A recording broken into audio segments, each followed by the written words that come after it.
Hello, my name's Tom Cady. I'm with the Office of Superfund Remediation and Technology Innovation with the U.S. Environmental Protection Agency. I'm here to talk to you today about high-resolution site characterization and specifically walk you through a case study that we did recently. And thank you very much for attending today. It's my pleasure to be here. So what is high-resolution site characterization? I like to define it like this. We use high-density investigation techniques to give us robust data sets, both horizontally and vertically, not just of the contaminants of concern, but the geologic matrix as well. We use direct sensing technologies, and they give us real-time results so that we can make real-time decisions in the field based on those results and adjust our investigation accordingly. They target specific contaminants of concern. So you don't see everything. You have to pick the technology for the contaminant you're interested in. You typically get semi-quantitative results in relative orders of magnitude. So we're not getting concentrations per se, but relative degrees of contamination across the area of investigation. This helps us to identify the spatial distribution of the contaminant, as well as the matrix distribution. Where is that contaminant in terms of geologic matrix? So getting this picture, it gives us a great idea of what the root causes of the problem are versus the symptoms. The spatial footprint gives us an idea of where to apply remedial technologies. I should say that I'm a chemical engineer and my focus is on remediation and assessment, cleaning up the problem. I'm not a risk assessor. So in that regard, I'm not as interested in concentrations of contaminants, but the percentage of the mass released. I'd like to map out the 100% of the release area, looking for certain footprints. The high mass, low volume footprints, where you have a concentrated mass in a relatively low volume of your overall site, that's where you can afford aggressive remedial technologies to either drive those contaminants out of the subsurface, treat them in situ, immobilize them, or contain them in some way. Beyond that footprint, you generally have a much lower mass, but a much higher volume of contaminated area. And you can't afford to use the aggressive techniques in those areas, so you're looking for a more moderate remedial technology that's more cost effective in addressing widespread, lower concentration contamination. And beyond that footprint, we often have a very low mass, like a groundwater plume with several parts per billion. It's above your drinking water standards, but in terms of mass, it's a minuscule amount of the overall release.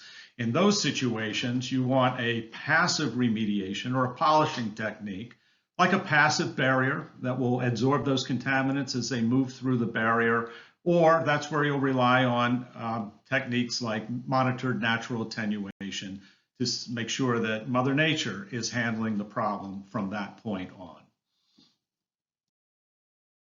While spatial distribution tells you where to remediate, matrix distribution tells you how.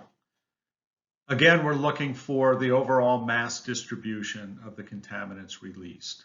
And this is on a percent basis, not concentrations. We're looking for order of magnitude measurements like the 80-20 rule, or do I have 98% of the mass in just 2% of my overall site release volume? Napples, for instance, are 99.9% insoluble in water. They tend to not want to be in the water. So while I may have a very extensive groundwater plume, again, the mass could be minuscule in comparison to the overall mass released in the subsurface. So I'm looking for the root cause with the high percentage mass, not the symptom with the low percentage mass. For instance, in the vadose zone, vapor intrusion can be a real problem, but if you do a mass calculation of all of the contaminant in the vapors in the subsurface, it's a very small number. The high mass number is NAPL that is somehow locked up in the vadose zone, adsorbed to soil particles. That's what's feeding the vapor. The root cause is that high mass NAPL in the vadose zone in a liquid form, not the vapor form that we tend to address, as a symptom to protect the receptors. In the saturated zone, the same thing. We could have most of our mass locked up in a low permeability zone. That's where NAPLs tend to go, particularly DNAPLs. The percent in the groundwater could be very small. If we just treat the groundwater with a pump and treat system, we could do that forever.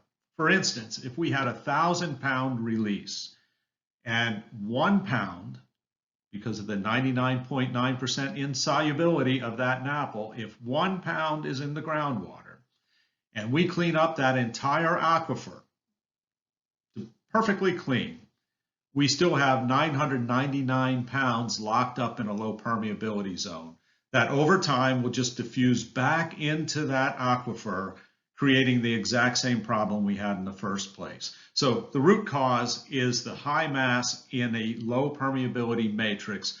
If that's your situation, that's what you need to attack. In terms of geologic matrices, peats, silts, clays are wonderful at absorbing non-aqueous phase liquids, particularly DNAPLs. So they tend to be our mass storage zones. The sand and gravel zones, on the other hand, tend to be the low concentration zones where these high concentrations are diffusing from the low permeability zones up into these transport zones, the sand and gravel, and moving along with the groundwater. If we can address the high mass in the low permeability zone, we can eliminate that diffusion into the groundwater and solve our groundwater problem once and for all. So with these concepts in mind, how do we go about doing high-resolution site characterization? The process I like to follow is this. First, build a preliminary conceptual site model. What do you think is going on? Based on previous reports, your knowledge of those contaminants, your knowledge of that particular geology for your site of concern. Build that conceptual site model, try to figure out where you think things will be, and then pick a technology that's appropriate to that contaminant and that matrix for your high-resolution site characterization. Develop the boring plan that will best identify where this contaminant is spatially and what type of geologic matrix it's in based on your preliminary conceptual site model, and then go out in the field and prove yourself wrong. By that I mean, rarely are you right the first time around. You may have a good idea of where things are, but when you get out into the field and you start generating data, oftentimes you find things that you wouldn't have thought of. You get surprising results. That's the beauty of the real-time data that you get with high-resolution site characterization. You get this data, it may be surprising to you, and if it is, you adjust your plan accordingly to figure out why you're seeing something different than you expected. And with that kind of information and this real-time feedback, don't come back until you've figured it out. Do this on one mobilization if you're allowed to do that or able to do that. Typically, we like to go out for 1 to 2 to 3 weeks and truly understand the nature and extent of the problem using high-resolution site investigation techniques, relying on that real-time data to steer us in directions where we were wrong, from where we were wrong, to what ultimately we land on as an accurate understanding of what is going on in the subsurface. With that information as a backdrop, let's walk through an actual case study where we employed some of these techniques. This particular site is called Millbrook Oil Release, and it's a site in New Jersey where we have a petroleum hydrocarbon discharge to a small brook. It's called Millbrook, and it's emanating from a storm drain that is on this lower property up here. You see with the orange line, that's a buried storm drain pipe. And at the end of this pipe is a ditch. That's the rest of this orange line where it's just the right angle here. And the discharge is this. You can see the oil sheen coming out of the pipe at the bottom. So what happens is this oil follows this ditch, it gets into Millbrook, and it runs down this brook about 1,000 feet or so to the Raritan River. So we have potential wetlands issues, stream impacts, and potential impacts to the water from this oil release. So we were asked if we would be able to figure out where this oil is coming from. It's a problem that's persisted for about 2 decades. There have been many studies done. This problem was handed to the U.S. Coast Guard, and then they asked EPA, do we have any technologies where we might be able to figure out what's going on once and for all here? So our answer was, yeah, give us 4 weeks, and we should be able to figure this out for you. So I'm going to walk you through this site now. In reviewing historical documents to build our conceptual site model, we found in previous reports that this property back in 1919 to about 1950 was an old petroleum refinery.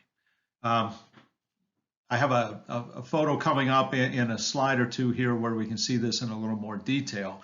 But generally, where we have all of these buildings in the industrial park now, back in the day, from 1920 to 1950 roughly, we had a petroleum refinery. And it appears from most refineries, these would be the large crude oil storage tanks up at the top of the hill. So this is the crest of the hill at the top, and topographically, everything slopes off from this point. It goes downhill in this direction, it goes downhill in this direction, and downhill in this direction and that direction. Everything leading to the Raritan River, which kind of snakes around the whole area like this. So we have a crest of a hill, everything slopes away down to the river in one direction or another because the river wraps around this whole parcel of land. So these look like the crude oil tanks here. The stills were in this area. These are the rundown tanks from the distillation columns. And these are probably a number of either blending tanks or product storage tanks, as well as these tanks in the area. So classic, early 1900s oil refinery.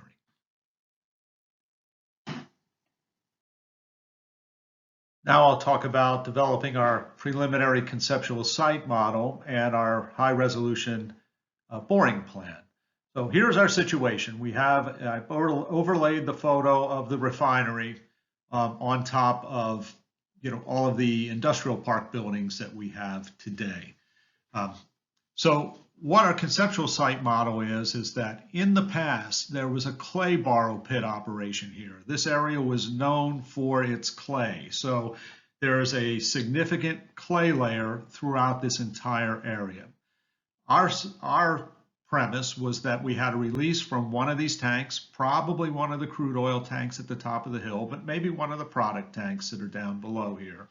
And that found its way into the subsurface, hit the top of the clay layer, and then followed the clay layer down to where we're seeing it release into the ditch that leads to Millbrook. So that's our conceptual site model. So with that in mind, you'll see these gold diamonds here. That's the boring plan that we ultimately put in place, but it was pretty much what we had envisioned in the first place. The idea was to do this. Wherever we could get to any one of these storage tank areas or process areas or product storage areas, we would try to put borings in those particular locations to see if there are any indications of a historic release in any of these unit operations. When you get up to the top of the hill, these areas are covered with buildings now. So what we had to do was perimeter borings around the existing building to get an idea if this tank released or this tank had a release or this one, and so on. And then we did finally 2 migration transects, one going across the bottom of the hill in this direction to see if we have oil moving in this direction down the hill, and another transect running along Meadow Road right here that would catch any migration, subsurface migration in this direction down toward the brook and the Raritan River that way.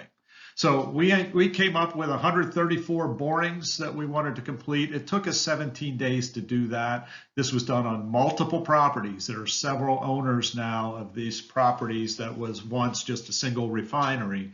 And we wanted to look for any kind of seeps and discharge areas, migration pathways, and investigate each and every refinery unit operation that we could access, given the fact that there's 6 new property owners that have built substantial buildings on these properties now. We did not want to go inside their buildings, disrupt their operations, so we did our initial investigation on the outside of these properties in accessible areas that did not impact their operations.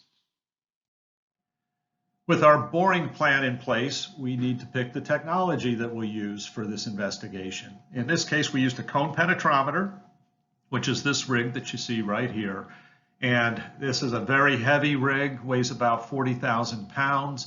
You jack this rig up above the ground, and inside the rig, you have a hydraulic ram that will push a probe into the ground using the weight of the rig as the counterforce. So you need that 40,000 pounds of rig weight in order to counter this ram that we're pushing, or this rod that we're pushing into the ground, with this cone penetrometer tip at the end of that rod. What cone penetrometers do is they use a ratio of the tip pressure that you see with this cone against the sleeve friction that you have on the side of the CPT tester, and that will determine a soil behavior type. And you get very precise readings, at every inch of what type of geology you're pushing through from a behavior point of view. We're not pulling these cores out of the ground and logging them visually. We're looking at soil behavior types based on the ratio of tip pressure to sleeve friction on the cone tip itself. We use laser-induced fluorescence, in particular UVOST, UVOST, which stands for ultraviolet optical screening technology. And what that does is it will produce fluorescence by, a laser is basically shot into the subsurface from a sapphire window on the top of this probe using a fiber optic cable. That will induce fluorescence if there are petroleum hydrocarbons, and they can't be there in dissolve phase. This is just a NAPL phase, oil coating on soil will fluoresce. And the fluorescence gives off a particular signature, so it'll indicate not only do you have a petroleum hydrocarbon, but what type of petroleum hydrocarbon class would you be looking at. So light ends have a particular signature, like gasolines and diesel fuels. Mid-range compounds will show different signatures, and then your heavy crude oils will show another unique signature in waveforms that are produced in the fluorescence. So this is our technology. Everything is performed from within the rig. This gentleman here outside the rig gives you an idea of the size of that rig, but all of these people, everything is done inside. This is the hydraulic ram that pushes the tool into the ground, and you can see it underneath the center of the truck in this particular photo. And it pushes this rod at about 1 inch per second, and all of the CPT data is displayed real time on this screen. And the gentleman whose back you see right here is looking at another screen that is producing the fluorescence data that I'm about to show you in the next few slides. The nice thing about this is that this gentleman was the consultant for one of the property owners. So this is a completely transparent investigation technique where the potentially responsible parties, or the property owners, not just the regulators, see the data in real time. So we invite other people in to see this data as it's produced, and we take their opinions into account in performing the investigation so that we all can satisfy in our own minds what's going on at a site. I think it's important to note here that none of the existing property owners had anything to do with this former refinery. They own property there now. They've built buildings on top. They may have some liability under, our current laws for some of this contamination below their property, but they're not the parties that produce this problem. They're living with it, and they want to solve it as much as we do. So we approach this as a team using this technology and put all of our minds together to figure this out in real time together. All of these property owners were incredibly cooperative, and it is really, I think, a success in hindsight the way we all work together solve the problem. So this slide gives you an idea of the output that we get from the laser-induced fluorescence, which we're showing on this side, and the cone penetrometer that we're showing over on this particular side. So with the fluorescence, the y-axis is the depth of our boring, and the x-axis is the percent fluorescence compared to a reference standard that we get a fluorescence value from before each push at each different boring. And that's expressed in terms of percent fluorescence compared to that reference emitter. Now you can see with this particular boring, we got down to about 15 feet, and this is where we saw our first fluorescence. And it's all pretty much, by this color, you can kind of tell it's the same material. This output will change color depending on the type of material encountered. But these particular waveform callouts right here, you have 4 different wavelengths, and you get a time and intensity of fluorescence for each of these wavelengths, the blue, green, orange, and red. And this particular signature, where you have a very low blue wavelength response, and a higher green, a higher orange, and then a reduced red, and they run together like this, that's indicative of a crude oil. So what we're seeing here is highly likely to be a crude oil that we're encountering beginning at about 15 feet below ground and going to about 27 feet in this particular boring.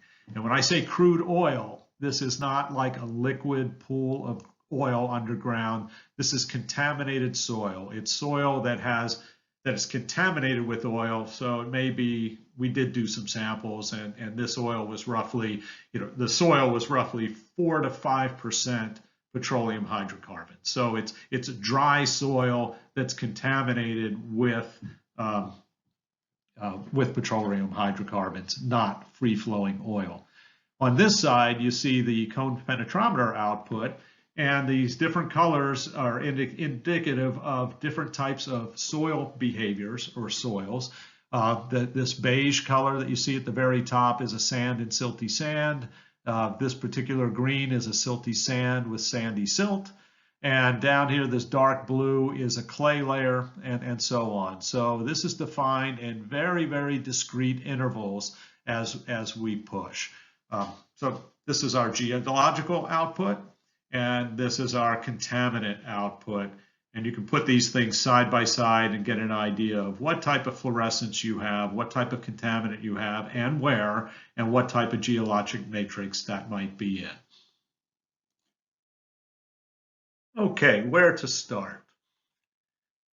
First of all, we knew we had oil in this buried storm drain that's at the lower property. This green area that you see here is about a 20-foot hill in difference in elevation. So it's a steep hill from Meadow Road running down to this lower property where this storm drain was buried.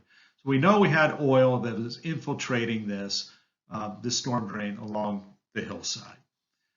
We saw sloughing along this hill too. So this hill has some slope stability issues, presumably from water and oil moving through the hillside.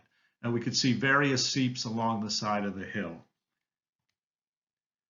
We knew that there was a former bulk storage tank up at the top of the hill, or several bulk storage tanks, and they likely contained crude oil.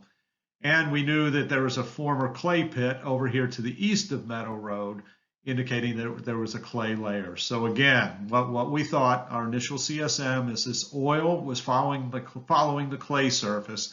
We thought if we could find the clay and the particular dip of the clay, the pitch that it was running in, the oil was running down that clay, getting into this pipe somehow, and exiting the pipe and entering the brook. That's our initial conceptual site model. We decided we would start at this property at the top of the hill because this is where we saw oil coming out. And this property, conveniently for us, has not been developed. So we didn't have buildings in the way. It was wide open for us to do the initial part of our investigation. And we pretty much expected, based on seeing the oil coming out of the hillside here, it was either coming from this property or the property up above it. So day one, we did this line of borings along the northern fence line of this open property. And let's look at what these borings are. So this is the first boring up in the corner that we did. And we got down to about 22 feet. And you see this is where we encountered some oil contaminated soil. By this wavelength signature, waveform signature, it appears to be a crude oil. And adjusting our CPT output for the same elevations, it looked like this material was in this sand and silty sand area. Notice this blue line that was drawn here is the top of clay. Unlike what we suspected, that this oil would be running down that clay layer, the oil never got down to the clay layer. So we're hung up in this silty sand and in that particular matrix, about a 5-foot thick contaminated soil lens. So we our next boring, this was boring number 2, and we see we have about a 9-foot thickness of contaminated oil. Again, the same sort of wavelength signatures that you would see for a crude oil, except for this very bottom one. And whereas that bottom one is this green fluorescence that we see here, which is more indicative of a gasoline. So you see the light ends indicated by the blue and the green indicate that this would probably be a gasoline material. Now, how that got down below this crude oil, we have no idea. It's probably a more recent spill, got there from a different pathway altogether, but an interesting thing to find that we didn't expect to find. But again, what we're thinking is the problem, this crude oil, is probably from this 9-foot thick lens that we're seeing. Now here, it did almost get down to the clay layer, but again, not quite. Most of it is hung up above that clay lens. Our percent response, by the way, is about 120% as a peak. So again, when you get a lot of fluorescence when you have a crude oil, because the fluorescence that you get are from double ring compounds. You will not get fluorescence from benzene, xylene, toluene. It comes from, rather than the BTEX, it's double ring compound. So it has to be naphthalene or multiple rings that you do find more in crude oils. If you have a very high response, the 100% to 200 or 300%, it's more likely to be a crude oil rather than more of a light end type thing. You see this gasoline response was down about 15%, whereas the crude oil responses is up in the 100% of the reference emitter. So a lot of information with just that one boring. Moving to the next slide, we're at boring number 3, right in the center of this transect, and here we have about an 11-foot thick lens of crude oil contaminated. We will call this crude oil at this point in time, crude oil contaminated soil. And we'll see it still did not get down to the clay layer. Everything is pretty much hung up in this sand and silty sand layer that we have several feet above the clay layer. Moving far down the transect to our 4th boring, we see it's starting to thin out now. We're back down to 7 feet in contaminated thickness. Same sort of responses, waveform responses indicating crude oil and well above the clay layer. Going to boring number 5, we're about 6 feet in thickness, the same waveform, again, well above the clay layer, pretty much in this sand and silty sand, and you see it fingers across these denser silty areas and flows more in this sand and silty sand. Now again, I said flow. This response and this peak is not indicative of the amount of flow, it's just the amount of fluorescence. So we're seeing a higher fluorescence in the sand and silty sand than we see down in this more highly silted area. Again, what the intensity is indicated down here, we're at about 250% as the highest peak there. And on average, we're probably down closer to 100% of the reference emitter fluorescence. Moving to our 6th boring, we're down to a 2-foot lens. And moving to our 7th boring, we see we have almost no fluorescence whatsoever. This fluorescence that you see at the top is from this silicone grease that's put on the tip of the cone penetrometer before each boring. So you'll see this right at the subsurface, right at the surface level. That wipes away from the tip once you start pushing it down. So you always see it, right at the surface. But we did have a little trace indication of that crude oil, but by this point we were well out of it. Those were all of the borings that we got done in the first day. The first day is health and safety meetings, getting the rig set up, getting things calibrated, and getting the team oriented to the site. We generally don't get the first boring in the ground until about 11 o'clock in the morning. So we did get 7 borings done during the day. And what did we learn on day 1? Well, first we learned that the oil contamination, this lens, consistently started at about 15 feet below the surface. So we're not seeing a surface spill that dripped down through the subsurface. We're seeing contamination that begins at about 15 feet along this northern section of this property. This particular boring is just an example. I think this is boring number 3 right here that we're looking at, or this one right here that we're looking at. The waveforms that we saw and the percent RE indicate that it is indeed a crude oil. This crude oil gets about 11 feet thick at the thickest part, and that happens to be right here at boring number 3, and it thins out in each direction, up here to the northwest and down to the southeast, thinning out to nothing at this part in the property. The data suggests that this source area was one of these former tanks up on this property up above. Since we're seeing it up at this northern fence line and we're not seeing any sort of surface spill, it indicates that the spill was here, went down into the subsurface, and is moving down onto this property. At least that's suggested by this first day's worth of borings. The geology is mostly sand and silty sand. We did indeed have a consistent clay layer at about 28 feet below the ground, but the oil has not reached that clay. And completely surprising to us, even in 70 years, it has not reached the clay layer. So what could have caused this? Maybe we have a perched water table always in this area, so that water level keeps the oil up above it, or maybe this silty sand is pretty tight and the high viscosity of the oil just can't penetrate that all the way down to the clay layer. So a rather successful first day with a lot of things learned. So let's move on to day 2. I'm really going to walk you through this site, at least the first couple days, just to give you an idea of what we see and the order in which we see it, and how we put this information together in our minds to figure out what's going on.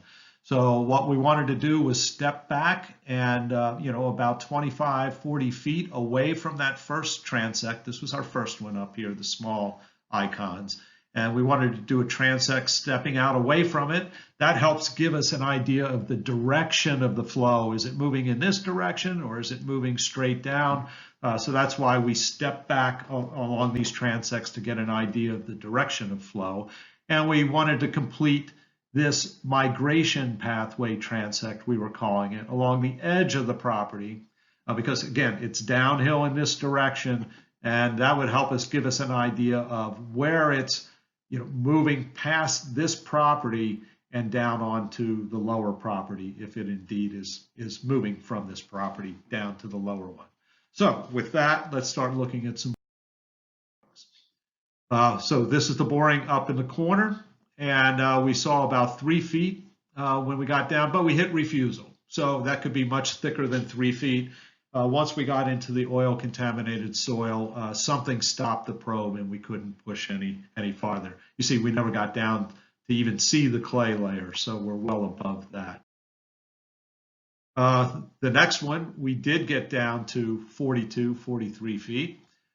We saw a 10-foot lens of oil. Is very similar in intensity, as well as, the shape of these, indicating the fingers of the different geology that it's moving through, to what we saw right up here at boring number 3. So this looked remarkably similar to this one, giving us an indication that maybe this oil is moving from this part of the site right up to here through boring number 3, out through this area and through the hillside down to that storm drain. Again, it's a crude oil signature, very consistent, and we're above the clay layer, moving predominantly in this sand and silty sand, but we do have a lot of stringers of more dense material in this particular zone, which is probably why we're seeing such fingering in our footprint for the laser-induced fluorescence. Moving down another boring to this location, it's a little bit thinner here, about 9 feet. Again, it's the crude oil signature. Again, we're above the clay layer. A very similar situation. Seems we're on the exact same contamination pathway. Moving farther down, again, it's 9 feet, but most of this particular signature is down in this area. So you might want to say that rather than 9 feet, this is maybe only 5 feet thick. But lo and behold, in this particular one, we're down in the clay. This was the first, and I believe the only boring, at least on top of the hill, where we saw the oil contamination down in the clay layer, down at this far point in the property.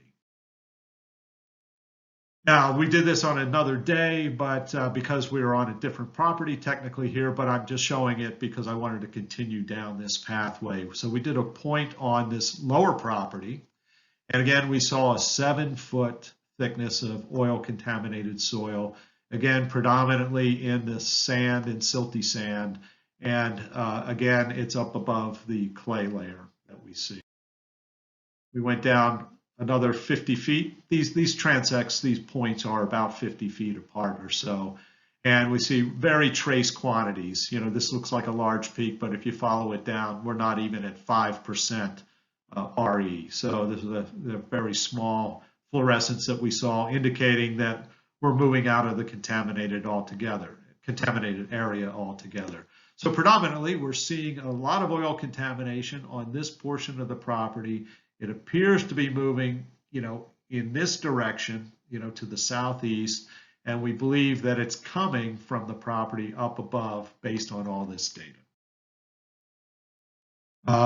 One more boring, another 50 feet down, and we saw really no detection whatsoever. All of these are below 1% RE, so you know we're not seeing any of the oil when we get down to that. So now moving up to the transect where we stepped back 50 feet from that very first transect, and here we did our first point up here that we already discussed. Moving in this direction, we're seeing a 5-foot thickness. Again, it's the crude. Moving down a little farther, it's 9 feet thick. Again, our thickest boring up on this transect was right here. That was about 11 feet thick, so it's thinning out, but this is still the thickest part of the contaminated lens that we're seeing in the subsurface. Moving down here, we're still at 9 feet, so starting to indicate maybe we're seeing migration directly due south rather than to the southeast. So that was a bit of a surprise when we got that. And we scratched our heads a little bit at why that might be happening. So again, things don't always come out exactly the way you expect. We move down to the next point, and it's about 7 feet thick. We have 250% as our highest fluorescence value. So we're still on crude oil, and these two borings, these last two, again, kind of indicate that this crude oil may be moving due south rather than in a southeasterly direction. And we get to our last boring, which was not that all that much farther away, and we were out of it completely. So let's just finish up this property. We stepped back again to another transect and did a few more lines. We saw 8 feet of oil contaminated lens at this particular area. We move over here. Again, it's about 8 feet. We saw a couple other items up here that were not crude oil related. You see, these waveforms are completely different in signature than these bottom two, indicating that this is a light end problem. And we found this throughout all of these properties. We would find areas of contamination that were not the crude oil that we predominantly saw. Again, we weren't here to open up a can of worms and try to find every last bit of contamination on all of these properties. We are out here to find where is the oil that's entering the brook coming from. So while we did see things like this, to a great degree, we would ignore those things if we thought that this was not the contamination that we were looking for, which is the oil that's getting into the brook. One more boring along this third transect. Again, we saw a 5-foot thickness. This was the grease up here with this, waveform that's significantly different than the other threes, the silicone grease that you put on the CPT cone before you put it into the ground. But these three waveforms, highly indicative of a crude oil, and about 5 feet thick at this area, again, above the clay level, which was initially a surprise to us. But by this point, we're expecting that to be the situation. Did just a couple more borings to fill in this bottom section of the property. Again, we see some light end hydrocarbons indicated by higher response in the blue and green wavelengths. So again, this is the silicone grease. This is indicative, this number 2, of more of a gasoline or maybe a diesel fuel. And when we get down to here, this is still not the same crude oil that we saw before in those former signatures. So this contamination looks markedly different than what we were tracking before. We moved over a little bit again, and we see a 7-foot lens, and now we're back to that crude oil waveform signature that we had been seeing all along. And we put a couple more in, 8 feet at this particular location. Again, the crude oil signature. This did get just about to the clay. You remember down here, we finally did get into the clay. And that was 3.5 days work in that particular property. This is a 2-acre property. So to put 23 borings in on a 2-acre property is pretty high density of borings, particularly with the amount of data that we get from this. So one objection that we get from a lot of people is like, yeah, but high resolution site characterization is really expensive. It does cost us here in the US about $10,000 a day. The crews, the rig, and the drillers generally run at a daily rate of about $6,000 a day or so. And then you have oversight costs with the consultants and regulators and whatnot. So all in, it costs about $10,000 a day. But asking the owner, we did this high resolution site characterization on this particular property, which was his property, in 3.5 days. That cost us about $35,000. What we saw, and kind of look at this in a glance, so I know it's a little bit hard to see, but every one of these borings, we don't see any oil until we get down to about 15 feet below grade. So you recall that from all of our former slides that we went through. So we don't see anything indicating a surface spill on this property. Mostly everything begins at about 15 feet below ground. The highest hits, if you want contaminated areas, were up at the northern edge of the property along this fence line. Again, 15 feet down, indicating that this problem was emanating from the property up above his. He had bought this property about 2 years before we did this investigation. And when he did, he was greeted with this contamination problem and told that he needed to do an investigation because the thought was it was coming from his property. He spent about 2 years investigating the property in conventional manners, using soil borings, monitoring wells, lab analyses, and spent about $400,000 to make the same case to the state that I don't have anything indicating a surface spill on my property. We believe everything's 15 feet down. It looks like it's a crude oil, and we believe it's coming from the property to the north. So yeah, is high resolution site characterization expensive? On a daily basis, maybe.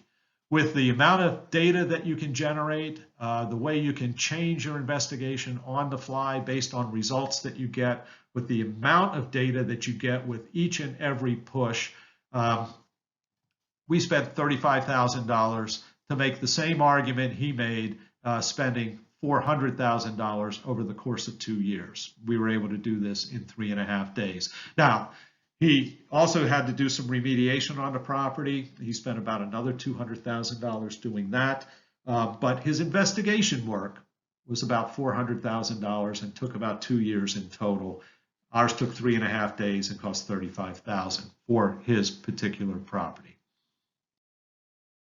With that information, we moved our investigation up to the property to the northwest of the property we were on. So again, this was our first line of borings on that particular property. We did a second line of borings just to the south of this building, just outside the building. Again, these dotted circles here are where these bulk storage tanks were in the past, back in 1950, this is where these crude oil tanks were. So we did a line of borings along each side of the building, along the eastern side, along the southern side, and along the western side. And I'm not going to run you through these in the detail that we did before, but you can see from these we had a very similar response at the southern edge of this building as we did just down here. So again, it's indicating the flow is kind of moving to the southeast. And, most of these things are matching up fairly well in terms of intensity, the depth, and that they're all crude oils. When we went along the side of the building, we saw very little contamination there, and same thing on the western side. So everything pointed to this tank being the culprit. Back in 1950, had an oil release at some point in time between 1920 and 1950. That oil got down into the subsurface and is moving out in this direction and likely through this hillside and then down into the storm drain below. We did complete the investigation throughout, and I'm going to try to remove my picture there, but generally we did hit all of these other process areas that I mentioned in the past, and you can see on a few we did see some contaminated areas, slight. Nothing like the crude oil responses that we were getting up in here. But we did find different types of contamination. And there are known cases being dealt with the property owners in the state of New Jersey for those things, but they did not appear to be the crude oil or the oil release problem that was contributing to the contamination in Millbrook. So we did not pursue those anymore. So here are the work products that we can produce with our high resolution site characterization. We could take all this data, and what we did is we did oil contour thicknesses, and I put oil in quotes here because it's really soil contaminated with oil, not free-flowing oil.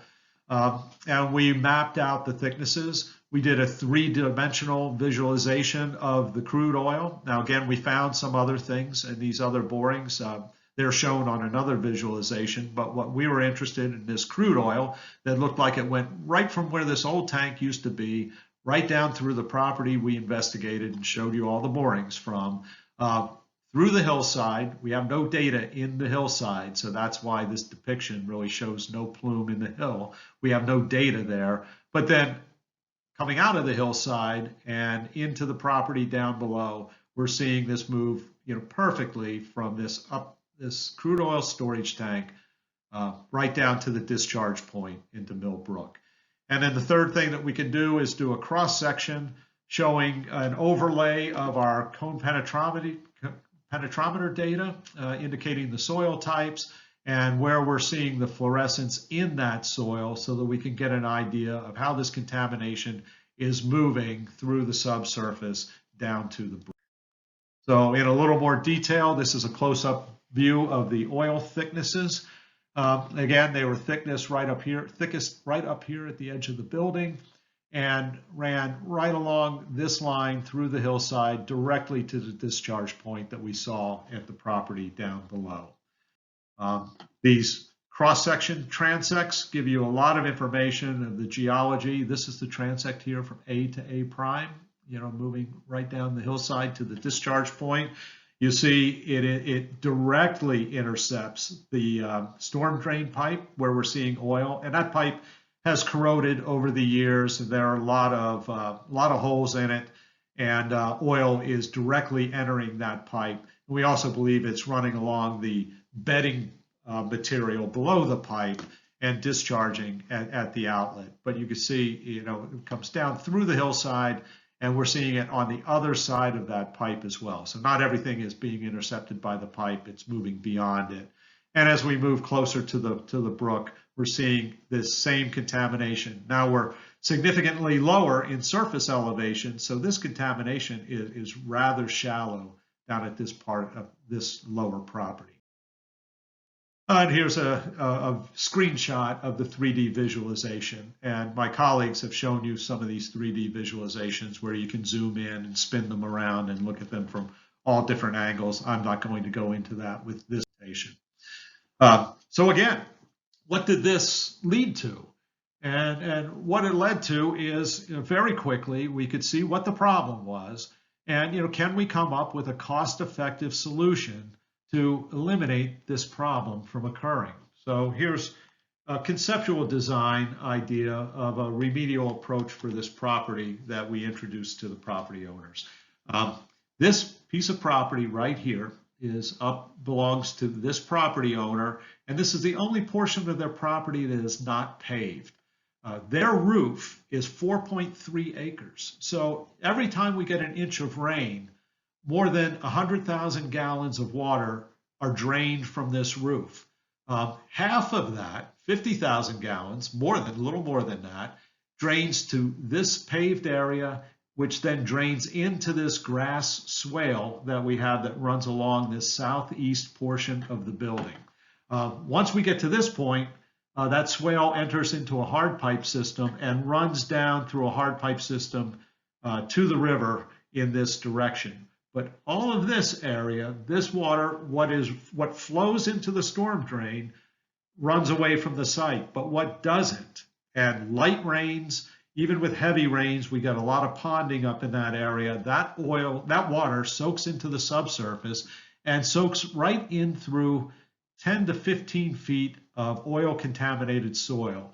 And that clay layer, we were able to map the clay layer, runs in this direction too. So the clay layer, while the oil doesn't get all the way down to it, what we believe is happening is the oil from rain, or the water from the rain, is soaking down into the subsurface, going down through that oil contaminated lens and running down the clay layer, which is causing the sloughing problems that we're seeing along the hillside, as well as the oil seeps coming out of the hillside and the oil that's entering the storm drain at the property below.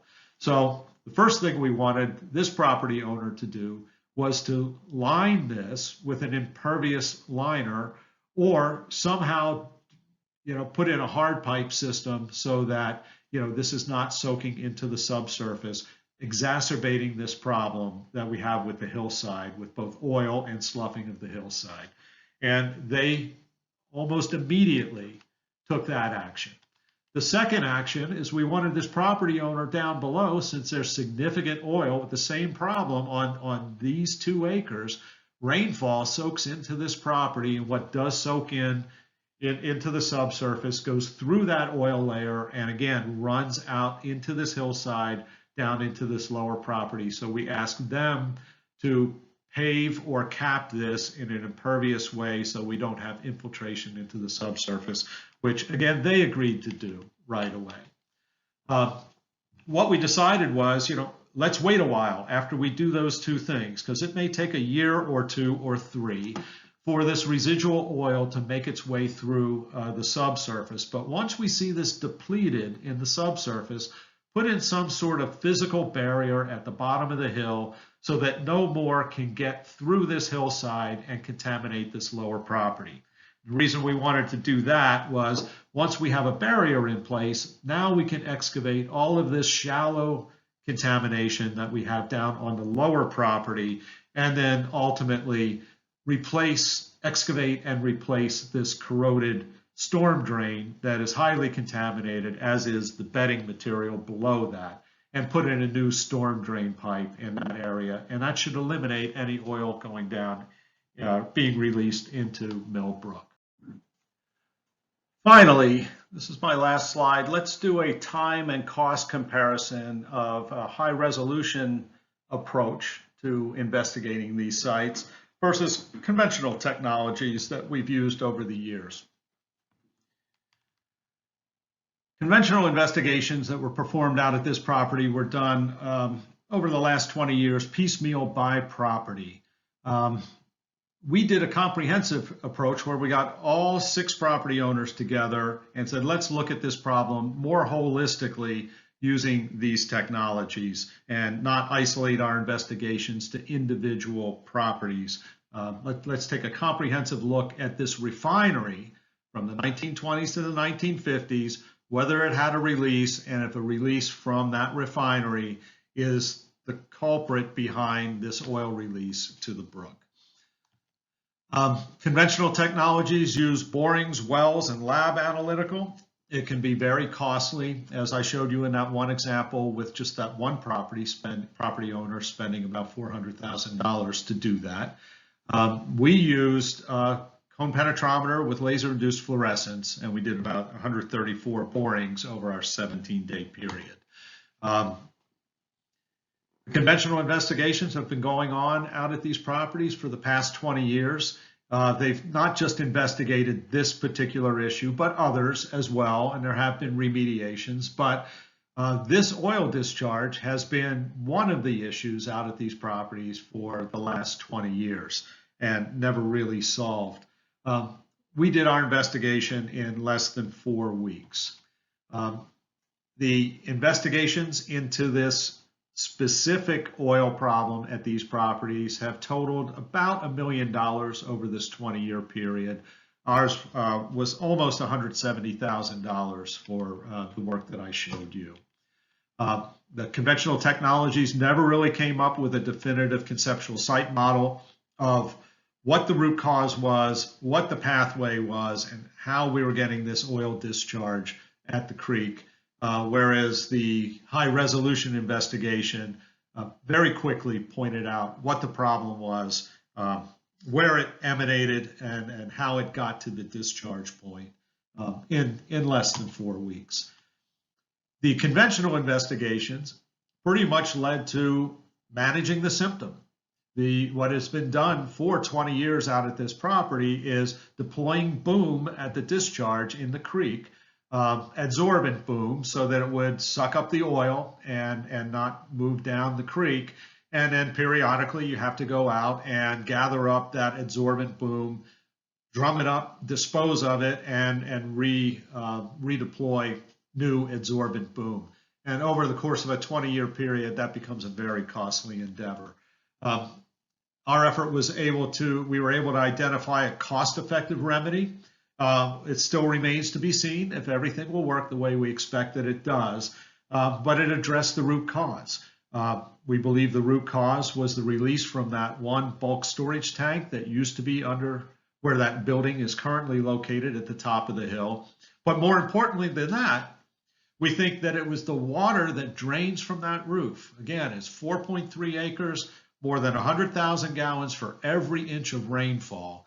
And half of that volume is directed to a very specific parcel at the southeastern side of that property.